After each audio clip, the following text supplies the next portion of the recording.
আমার এই চাচা আর এই চাচে মানে সমাজও মুখ দেখাই থাকিলা, আর ছেলে মেয়েদের সাথে মুখ দেখাই থাকিলা এই চাচা আর এই চাচি কোনটা বুঝবে যান না।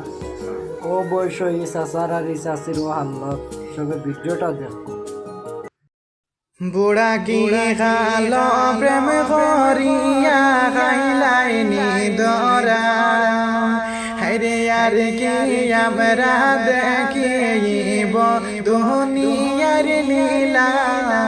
সাসা খাইলাইনি দরা সাসায়ার সাসির প্রেম কাহিনী সহে না পরানে তাই তো তারারে বান্দা রাখছন দেখো না সবাইয়ে সাসা প্রেম করি তাই নিরে সাসি লগে খাইছ দরা দেখো সবাইয়ে এই বয়স প্রেমের